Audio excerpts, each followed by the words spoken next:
ज़ेरोन की जानिब से हमारे साथ जुड़े रहने के लिए अब तमाम दोस्तों का शुक्रिया।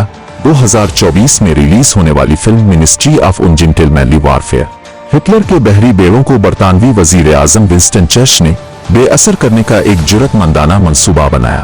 कुछ जबरी रिटायर्ड बदमाश फौजियों का एक टॉप सीक्रेट जंगी यूनिट नाजियों से लड़ने और जंग का रुख बदलने के लिए बनाया, जिन्होंने अपनी रिवायती तकनीकों का इस्तेमाल करके हिटलर के इस मंसूबे को नाकाम बना दिया।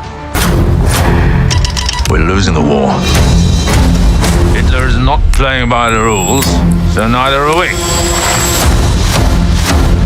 फिल्म के डायरेक्टर गाय रच्ची, राइटर्स पाल तमासे, पैटी गेर, अलीजे गोनजलीज, बेबस अलवसान, मोसिकिन वगैरह नुमाया रहे। ये फिल्म खूबसूरत मनाजिर, सच्ची कहानी, बेहतरीन अदाकारी और जबरदस्त एक्शन से भरपूर है।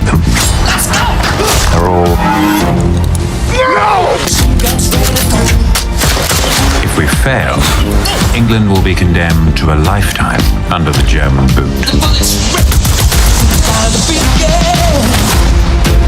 And so I said, अच्छी फिल्म्स का ज़ौक़ और शौक़ रखने वालों को ये फिल्म देखना लाजमी है। ये फिल्म नेटफ्लिक्स पर मौजूद है। ये फिल्म 1975 की एक फिल्म ऑपरेशन डे ब्रेक की तरह है, लेकिन वो तो एक अजीम और यादगार फिल्म है।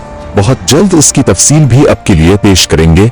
अगर हमारी वीडियो अच्छी लगे तो वीडियो को शेयर करें और हमारे चैनल को जरूर सब्सक्राइब करना ना भूलें।